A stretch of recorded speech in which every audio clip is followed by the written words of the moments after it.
Welcome to A Date with Darkness podcast, where I will be discussing the impact of hurtful and abusive relationships and how to overcome them so that you can move through your pain and get to the kind of healthy relationships you want, need, and deserve. I'm Dr. Natalie Jones. I'm a licensed psychotherapist based in California. While I hope that you find this podcast educational and informational, please note it should not be substituted for treatment with a licensed mental health professional. Also, due to the nature of the podcast, some of the information presented on the show can be sensitive to some of my listeners, so please note that listener discretion is advised. Hello and welcome back to the podcast. Super excited to chat with you today. Hope that all of you are doing well and taking care of yourselves and, preparing for the holidays and whatnot. If you're listening to this right when it airs, it's the month of December. So Christmas, New Year's, and all that fabulous stuff is right around the corner. I have a wonderful guest, and she and I are going to talk about a myriad of things. But one of the things that she and I really get into that I think people underestimate the value of sometimes is the importance of having male friendships, platonic male friendships, and how that can be very helpful in both your healing process and as you approach relationships. We also discuss other things too, but I definitely think that that's an area where I think there's some significance there for some of my listeners, and as well as all of it, of course, I'm very biased. But without further ado, here is my interview with Miss Morganne. Hello and welcome to the show, Morganne. How are you? I am well, thank you. How are you doing today? I am fantastic. I'm excited for this show with you. And so I just love your aura, and I feel like, just sort of talking to you before the show, I just feel it like it's going to be a great show. Thank So you so I'm much. super excited. You're quite welcome. So, for people that don't know, or, you want to tell us about who you are, what you do, and sort of the passion behind your work, I'm ready to get into it and hear all about Yeah, it. yeah, absolutely. Yes, I'm all about it.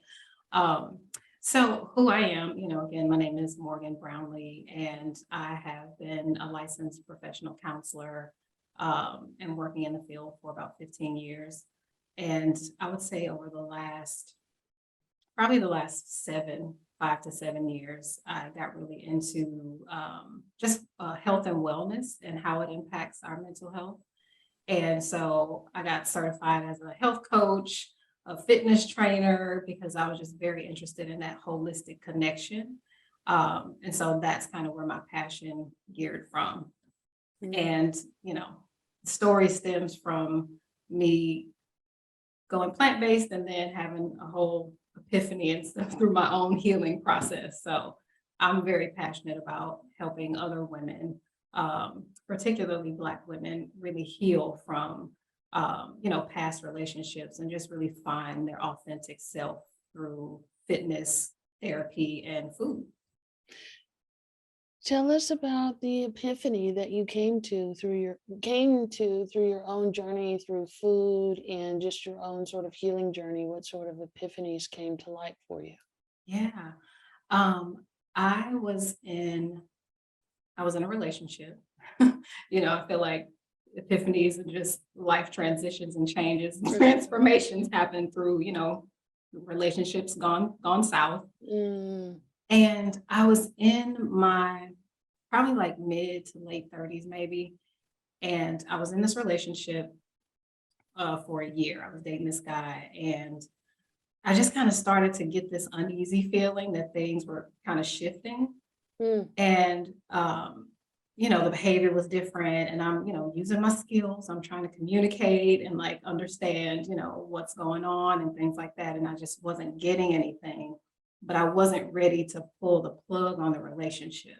there was something intuitive that was like, just wait. It's not time to pull the plug on the relationship.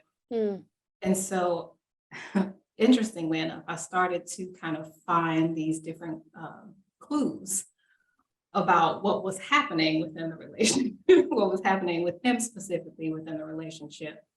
Um, and you mentioned aura, like when I would go to his place, it just felt different. I started seeing different things. And so it was almost kind of like here's your puzzle pieces. And so one day I decided to confront this guy that I was dating and just say, hey, things have changed, and again, trying to communicate. And the most interesting thing happened. He attempted to gaslight me and of course denied the reality that I was experiencing, that these things were happening and changing. And it's funny now, but it wasn't funny then, because I kind of looked at him like, he's really about to do this. Okay, let's do it, kind of thing. And so, we just kind of did that whole song and dance. And I was like, listen, I'm just going to get my things. I'm going to go. And I literally left his apartment that night and never talked to him again. Like there was no closure. There was no, I'm sorry from him. There was none of that. It was just, I just had to deal with this pain and this pattern that I noticed, and I'll get to that in a second. Um, and so once I was kind of going through that, grief is, and we've all experienced grief. yeah. And that's one of the things that when I was listening to the podcast that you did with Dr. Debbie, she kind of talked about going through that just ugly process. And grief is one of those things that just is. And I would literally just lay there. And I knew that's what it was. I was like, this is grief. This was a person who was in my life. So I just have to sit here and I have to cry and write in my journal and listen to music and just all the skills.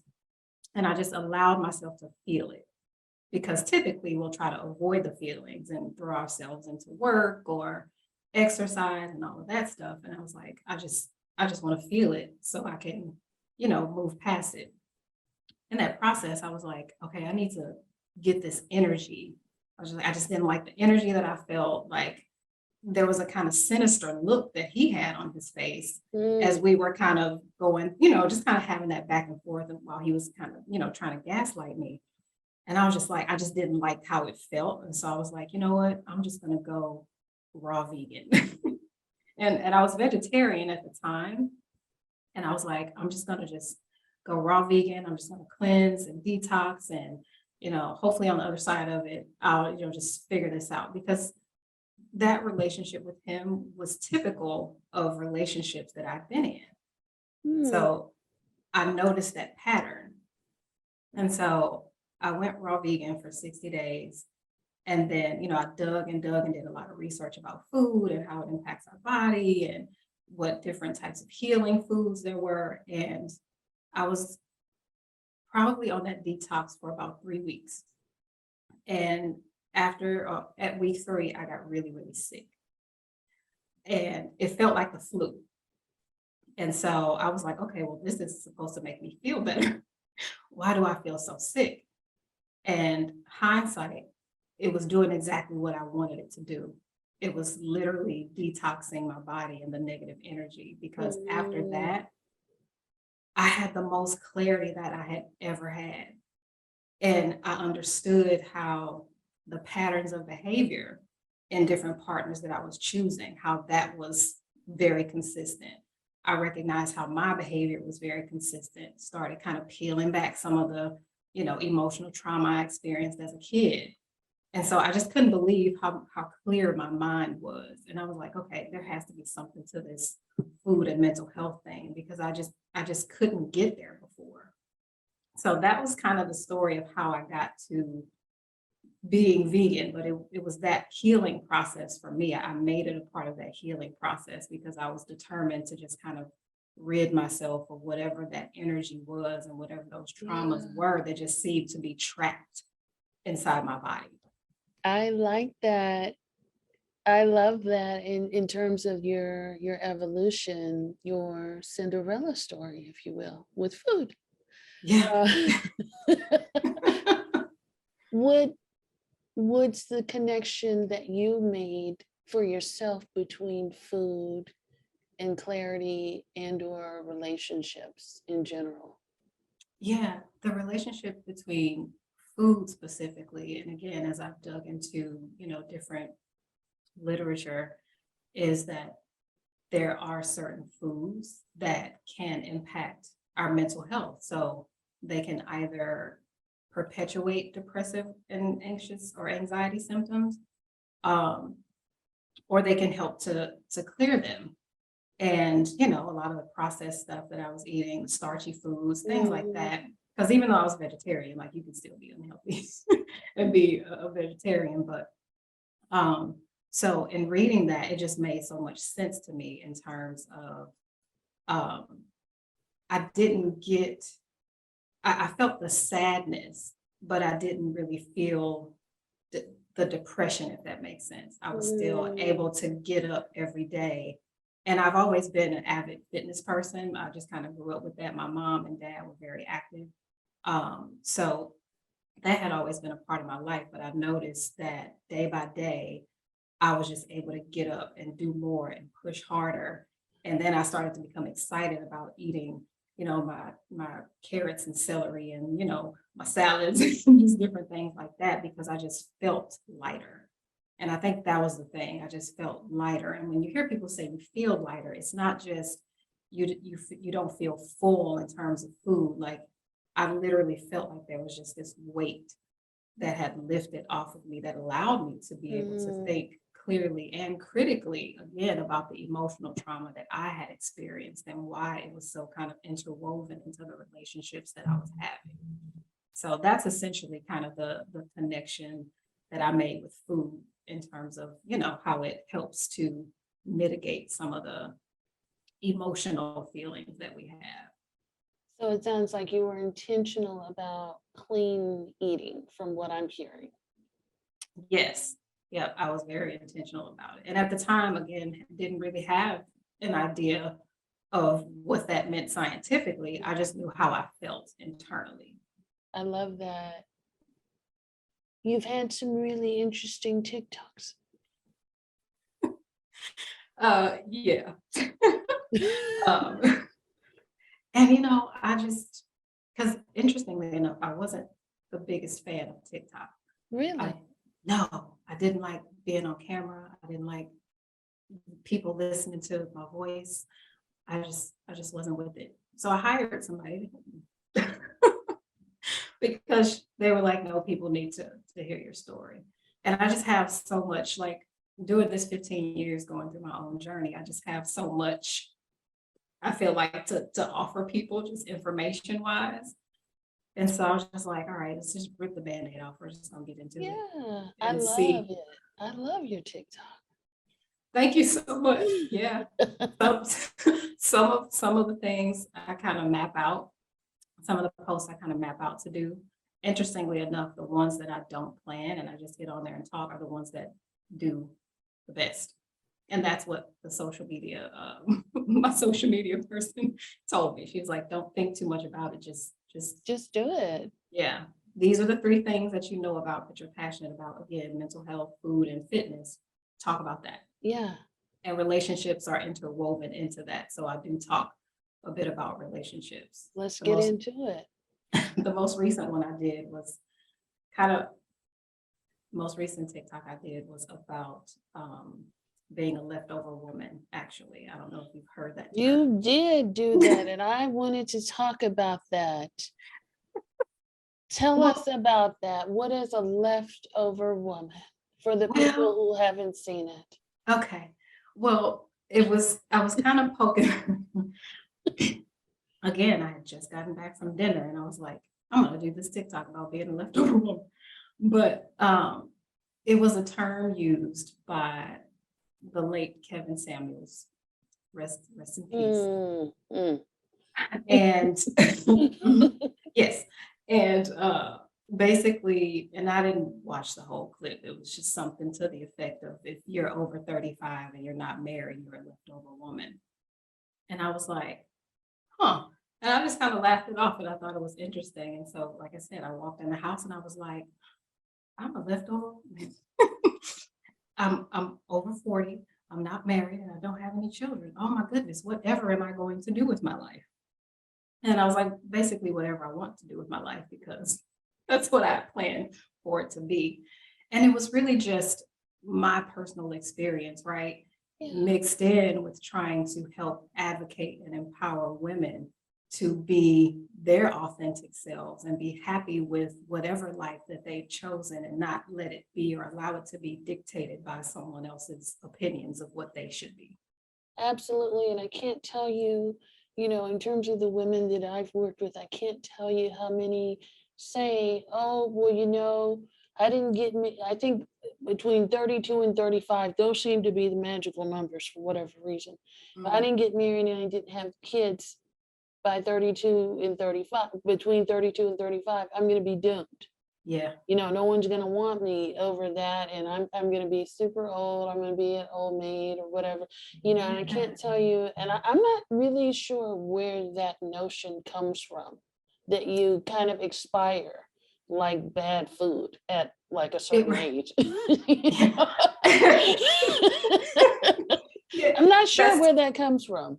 that's so true. It's like you said, it's like you feel like you expire like bad food. And honestly, I just think there's so many factors. I think it's societal. I think it's cultural, even our fit within our family dynamics. You have family members asking when you're going to get married, when you're going to have a kid. Thankfully, I have parents that never did that. Um, but I think it comes just from a variety of those different things. And then I guess people's personal goals too, of wanting to have this, particular type of, lifestyle by a certain age. And I mean, again, doing this work for so long, having friends and seeing them go through things, like I just started to become more and more comfortable with my life Absolutely. and myself. And again, it all started after that particular breakup and going vegan. It was just, again, everything was just so clear. And so, yeah, but so that was the I guess idea behind the, the leftover woman post on TikTok. So, if you have women out there that are feeling that sort of leftover, as Kevin Samuel so lovingly called it, if you have women out there that are sort of feeling that sort of dread, Mhm, or feeling left over, unloved, or unwanted, or like, they're going to expire, mhm. what sort of tips do you have for them? Yeah. Thank you for that question. I actually have a client like currently 35 feeling that sense of Yeah. urgency. And there's more to us than being a wife and a mother. There's more to us than that. And again, the different factors that I mentioned have played into us maybe not thinking beyond that, but I'm all about thinking beyond that.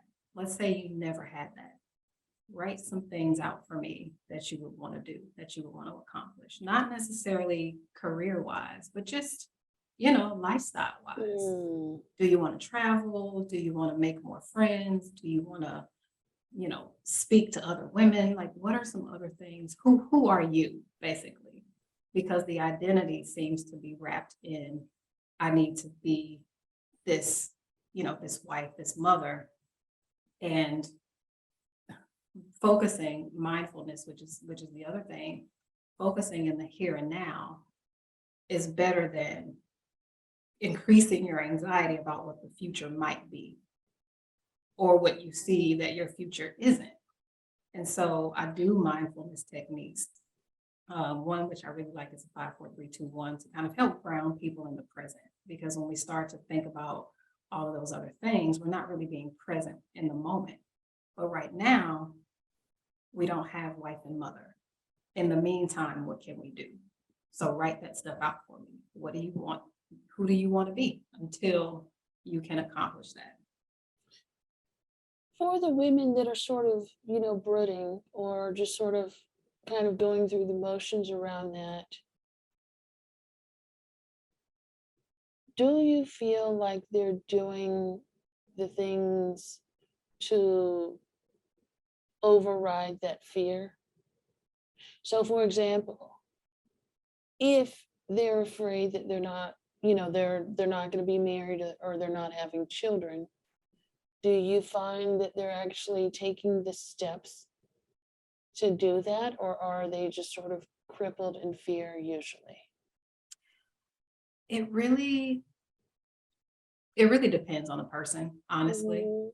Mhm. Because again, those kind of external factors, our environment can still kind of seep into, the way we think about things and the way that we view and perceive ourselves. Um, and so it really is about the work kind of outside of that. And so how intentional, like you talked about, I was very intentional about making Sure. sure I stuck to this particular regimen for myself. So it really is about what are those things that you can do day to day. And a lot of women that I've worked with have been successful at that, but some not so much. And the ones that haven't been as successful are the ones who have um, friends and family members kind of continuing to push it onto them. Mm, Um, that's have another yeah, serious factor. Yep. Hmm. Yep. And even have, and this is another experience from another client, even have narcissistic parents Hmm. who kind of tell them things like, well, you never pick the right people anyway. And, so there's those other factors, right, that play into how successful women can really be at that. But being very intentional about it, and doing those day-to-day things is one of the things that really helps. Absolutely. And when you come from, families or backgrounds like that, what I've often found is people usually put their own needs on the back burner, so to speak, even though this is something that they want, or even something that they might be pressured to want. They Mhm, put their own needs on the back burner and waste a lot of good years, mhm, on people that are very dysfunctional or that aren't going to help them achieve that.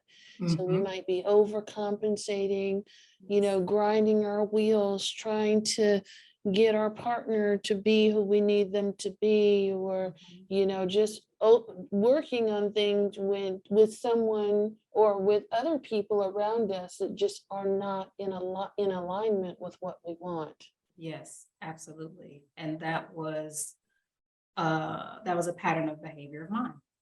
And Mhm. trying to do things the right way in my relationships, Mhm. bring things up at a better time or not say Oh exactly how God. I was feeling. Yeah. And it's it was fear of, abandonment and not having that relationship anymore. And so again, once I kind of got past that, I was like, wow, I was really giving so much of myself just so the person or the people around me would be okay. And that wasn't fair to me. That was self betrayal Mm. because oftentimes I was doing things that I didn't really want to be doing. So getting over that or going through that process of getting over the fear is huge because you can lose yourself. And I've seen it happen so many times. Yeah. Yeah, I've seen it happen and with people close to me also. I went through it 10 years with a good friend of mine, just watching kind of the deterioration. And I was just like, we got to stop doing this. Like, when are we going to really start exercising our voices and again, kind of healing from the fear of abandonment? Because that's for me, like I said, personally, I think was what it was. It was that Fear of fear of losing the abandonment, person. but I also wonder about the societal grooming of it too. Mhm. There's a lot of like uh ride or die, Oh, or stand by your man, mm, or a woman is supposed to be there to sort of build a man up, especially mhm, in Black women. Yes. community, in the community of us, we're supposed to be strong, we're supposed to uplift kings and, all this other Yeah. stuff. That's Mhm. like these underlying messages or underlying, I guess, subliminal messages, programming, whatever you want to call it, that's like Mhm. sort of reinforces Yes. that thought. And even, our beloved Kevin Samuels, as you so kindly mentioned, was he was one of those people that kind of, enforced that, you're supposed to be supportive. So as much as he was saying that we're kind of leftover, Mhm. he also sent conflicting messages in terms of us also doing a lot of work. And I think that's where we really get it twisted, right? Yes. Because we're doing so much work for somebody who's really the spoiled food that we should have thrown in the, gotten rid of Exactly. a long time ago. Absolutely. Yeah. Yeah, I completely agree with that. I think you're right, and especially with the conflicting messages. It's one of those things that it's like a cycle, and it seems so hard to unlearn. What I can say, and I'm really happy about this, just in terms of my practice and clients, I am starting to see more and more millennial women just have a different outlook, have a different perspective when it comes to that. So I'm really happy to see that. But there's many more that, like you said, have just kind of conformed to the societal norms that that's what we're supposed to do and be as women. Everything else at the expense of us. And I just don't want us to subscribe to that anymore. So that's how I feel about it. I totally agree with you. I think it's very unfair. But then there's also the other end of the spectrum. And, again, coming from your TikTok, this, and I think this other piece also plays a part into it too, in terms of doing the overcompensation. I think women are sort of groomed to build a relationship off of fantasy. Mm. And you talk on your TikTok about women having unrealistic expectations of men. Oh yeah. And I'm wondering if you could share a little bit more of that, your Mm. thoughts around that, because I think that that also is like an added layer Yes. to this. Yes. Thank you for bringing that up. We actually forgot about that TikTok. But yeah, that's again just on the journey that I was on, having to unlearn and dismantle the ideal or the fantasy of what relationships are supposed to look like. Mm, And whether it's from Disney movies or you grew up witnessing a certain type of relationship. And interestingly enough, I didn't grow up witnessing any fairy tale like relationships. So even for me, I have really no idea where it came from.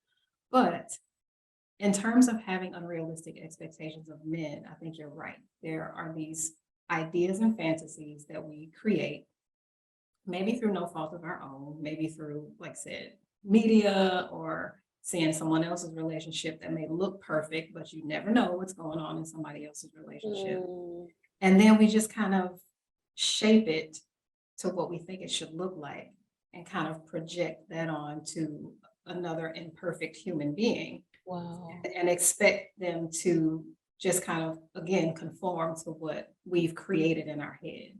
And men just think very differently than women. They Yes. just do. Yes.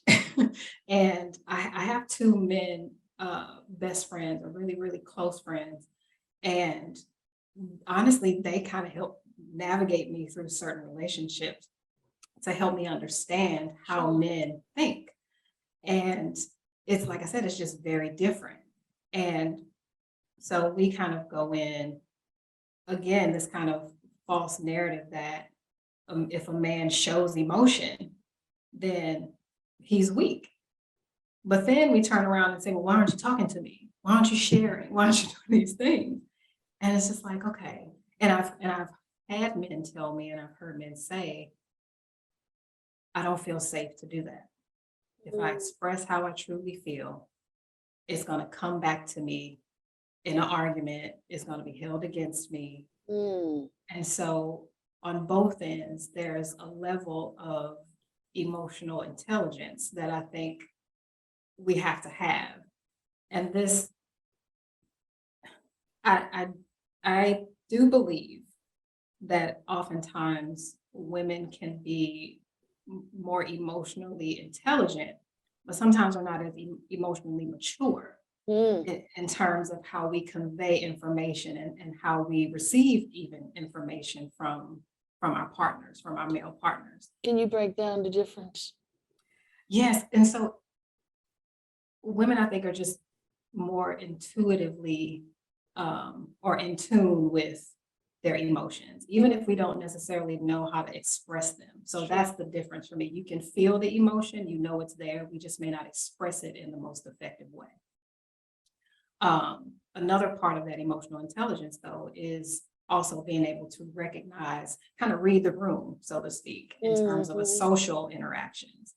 And so you can recognize, again, you have your male partner, you may recognize that something's off or something's not right. How are you communicating that? And how are we creating the safe space for them to be able to communicate that without, kind of butting heads about it? And Mhm.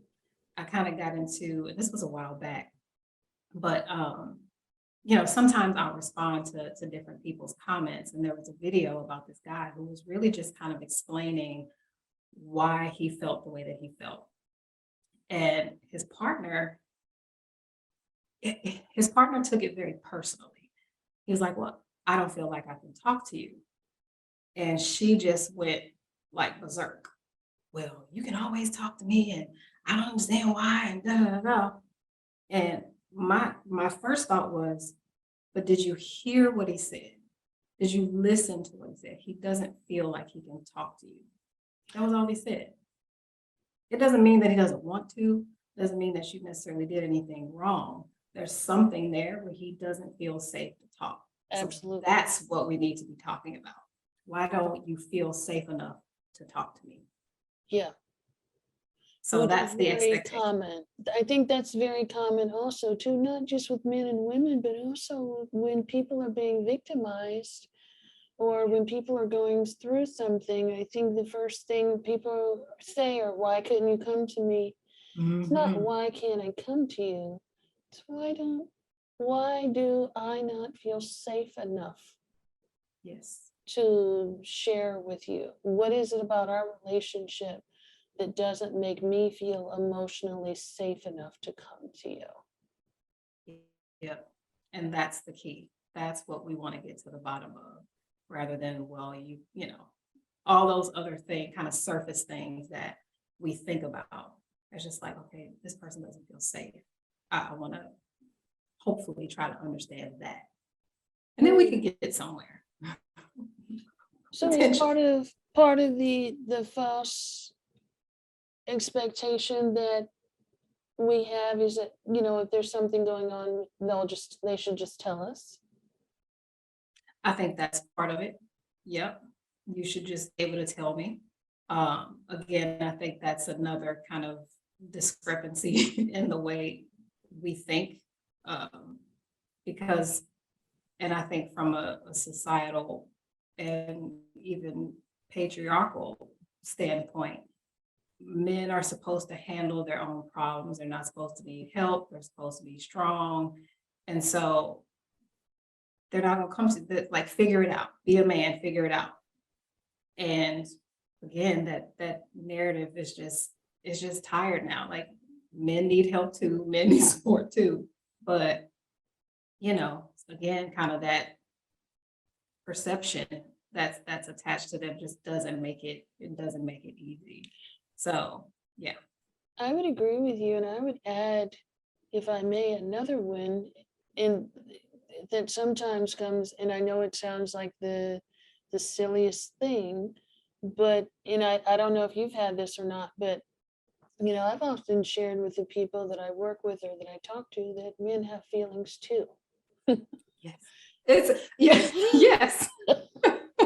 That often comes as like the biggest shock Like, oh, they do? Like, oh, they Mm, get hurt or they get anxiety or oh, they have these things. And so it's very interesting sometimes because, I do think that sometimes there is this thing where men can get these unfair, toxic masculine titles or assignments, but the fact of the mhm. matter is they're still people, and although we communicate differently, they still have the same, things that we have, such as feelings.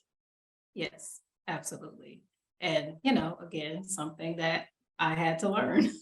You go into a relationship thinking that they're just supposed to be this brick wall that you can just throw stuff at and they don't feel anything. And as you said, that's just not true. So it's a lot of just unlearning some of the things that Yeah. society and cultural and even familial norms have taught us that relationships are and that we are as individual men and women. And really learning how to bridge the gap between those differences, just the Mm, different thought processes, and really understanding and and validating one another. One thing too that I think is really important. Um, yeah. and that was missing from that video that I mentioned. There was no validation of, like, I don't like that you feel that way. It sucks for you to feel like you can't talk to me. Hmm. It's just, phew, go to, you know well, why don't you, just all of that. So Yeah. The validation and the what can I do to support you or how can I show up for you type of thing. mhm, I'm curious to hear about your unlearning process, and I'll tell you what I really like about your process that you've mentioned so far, which I think is overlooked for a lot of people. In addition to the food journey, which is, I like that piece, but what I really like is that you shared that you had male friends mm, that have helped you, and I think that's also a big piece that's overlooked because I think, sometimes we kind of get so caught up in the fact that we want a partner or we want to get married or we want to have kids that we forget mhm, the significance of having non-sexual, non-intimate, physically intimate relationships with men too, and the yeah, importance that that has on us learning mhm, how to just socialize and navigate and mhm, just sort of, creating safety or having relationships with men in other ways. yes. Um, so that was important for me because, like I said, that over the years has been what has shaped my understanding of how men think. And the best friend I told you that I spoke to earlier, we've been friends for 20 years, easy. And everything that, and I've shared my relationships with him and things that were going on inside of my relationship. And this man would literally give me a play by play. If he says this, it means this. If he does this, you need to do it. So Oh, it was, I had this playbook, so to speak.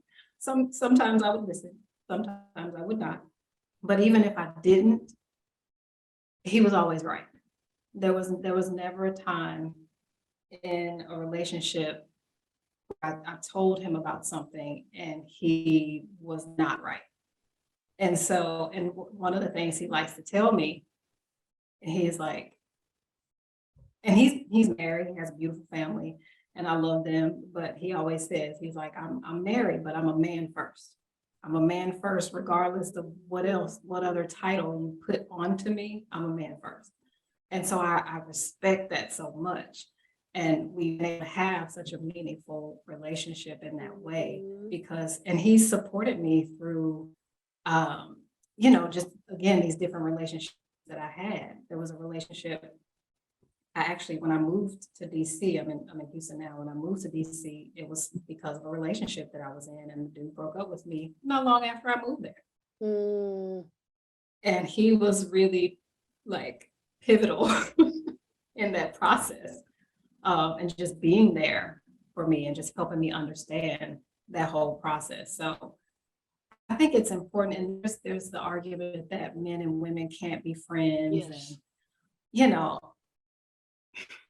and obviously my perspective is just different because here I've been friends with him for, like I said, 20 years at least, Mm, and we worked together, and just learned a lot about each other. I learned that he had a girlfriend at the time, which is now his wife, like I said, and they have two children. And we just always kept that connection. He's met my family. And so it's really been meaningful to me. And I do I do feel like women should have men friends to just get a better understanding. To just as my friend has studied me, I've studied him. I like I said, I try to get into it and just learn, like, okay, well, why do you think like that? Like, help me understand, help me understand what I did versus what yeah, you're saying I should have done, or what he absolutely. did versus what I'm thinking he should have done, kind of thing. So I think it's really important. And my other friend is the same way. Interestingly enough, one of them is a bit younger than me and the other one is a bit older. So I get two different perspectives in terms of, just like I said, my relationships and just even life things that I go through. I love that. And it's nice, that they're kind of giving you advice, but I think if you zoom out, I think the bigger picture is one, they're showing up for you on a consistent basis. So they're showing Yeah. you that people can be consistent. They're being Yes. helpful and not asking for booty or money or anything in return, Yeah. right? Because I Yeah. think a lot of times, if you're coming from a trauma filled life, your walls are up because you think people always want something from you. Yeah. And that in their own way, thirdly, what I'll mention, it sounds like from what I'm hearing, is that they're very protective. Oh yes. Oh yes, very much so. Um, I've a couple of times I've heard, you want me to come? And I'm like, it's not that serious, but thank you. I appreciate that. Just support me through this grief process.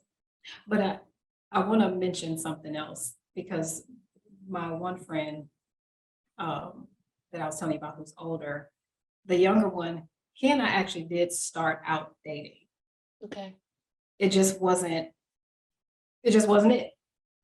But we were still really good friends. And so that's kind of the other stigma, I think, that after you end a relationship with someone, that you can't still be friends. And for some people, you can't. Yeah. But again, those relationships were just relationships that really stood the test of time because we were all just good people and we really cared for each other.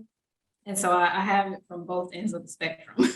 One that's just a work friend who has been around for 20 years, and the other one, someone that I actually did date for a short period of time, and again has been around for maybe like 10 years or so at this point, 10 or 12.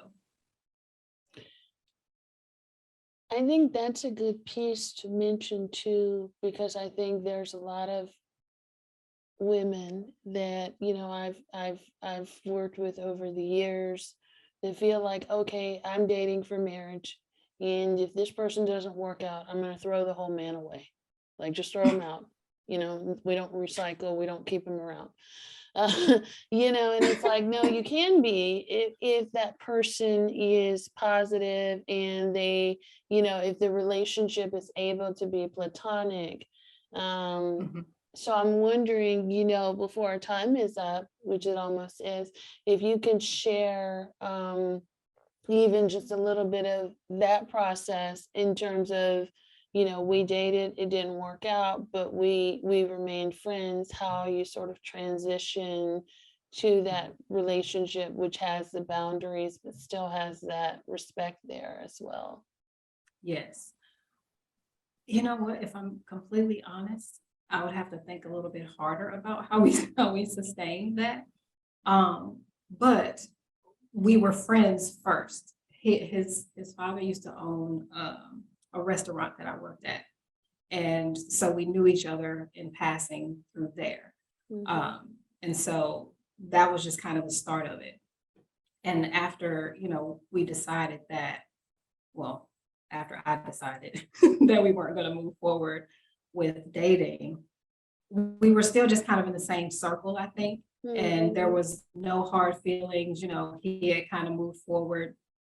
And yeah, we both just, again, being in the same circle, Mm. he just kind of stayed around and we would grab lunch here and there. And it wasn't always super like seeing each other or talking to each other all the time, but eventually it kind of grew back into that direction. Because, again, with me being a little bit older, I had some insights about certain things, of course, about women that he, wants to date, and he Yeah. had insight about things. So yeah, I think it was just kind of a natural transition, given that we were still kind of in the same circle of friends. But from what I'm hearing, it also sounds like your relationship has been a slow progression over time. You started Yes, out as friends, tried it yes, one way, it didn't work out, and you still mhm, remained friends. yes. And there, you mentioned this, but there's a level of respect Yeah. that we have for each other. Um, we can call each other out on things that aren't right, Mm. um, in a loving way. And even if Mhm. it doesn't feel loving, I might not talk to you for a week or a month, but we circle right back and and re-engage. But the level of respect that they have for me and that I have for them is just magical to me. Like I'm appreciative of them. So that's, like I said, how I've grown to understand male perspective. Um, and why I have the perspective that I have, that even though that, I get it from, certain things from a male perspective, I'm still just gonna choose me. And when I started to do that, other people started to choose me too. I like that. I like Mm. that. Do you have any tips or suggestions for women in terms of how to have or how to start building more platonic male friendships or friendships with men? Yes, communicate honestly. Mhm. And I say that because there was a very clear boundary that I set in the beginning.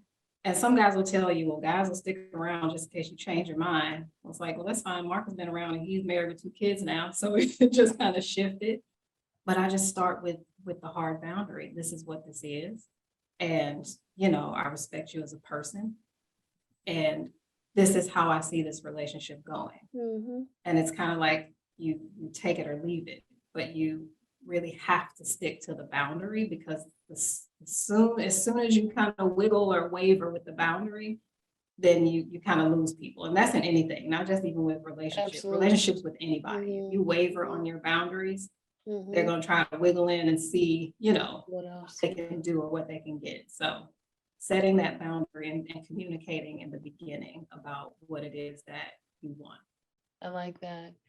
And okay, so we're at the end. So Morgan, I know it went by so fast, didn't It did. I just feel like it? there's so many more things, but yeah, let's get there. But The time just like it zooms by, and who knows, we might have you back for a part two. It was so just like I learned so much. thank you. Tell the folks how they can find you if they want to connect with you or if what you said really resonated with them and they want to reach out to you. Okay.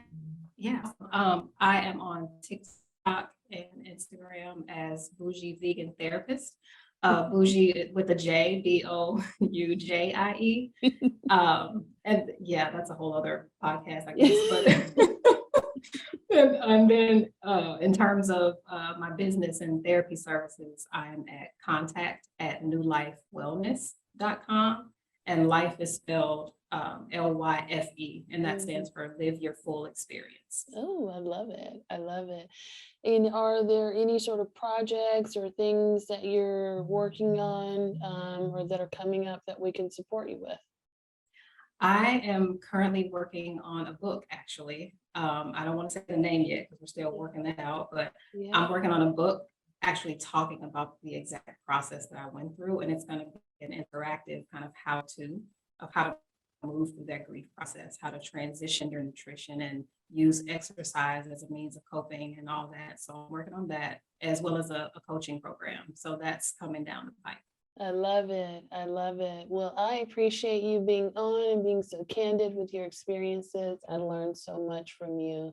And thank you so much for coming to a Date with Darkness podcast. Thank you so much for having me. I appreciate it. Okay, would love to know your thoughts on my interview with Morganne. I had such a fun time talking with her. And until next time, you guys take care of yourselves. Be well. Check out the sneak preview of next week's episode. Yeah, that's a great question. And I was lucky enough to be born into a dysfunctional family and then to marry into a dysfunctional family. So I kind of got it on both ends. And of course, growing up in the dysfunction kind of primed me to find more dysfunction. I'm sure you know how that goes. Absolutely. Yeah, so in my family of origin, there was a great amount of emotional abuse and neglect. It wasn't so much physical, it was emotional. And I'm a Gen X, so I grew up at a time when we didn't even really acknowledge emotional abuse. Abuse meant that you were getting beaten, right? And even back then, even hitting was really not considered a bad thing. If you didn't hit your kids, there was something weird about you, right? Yeah.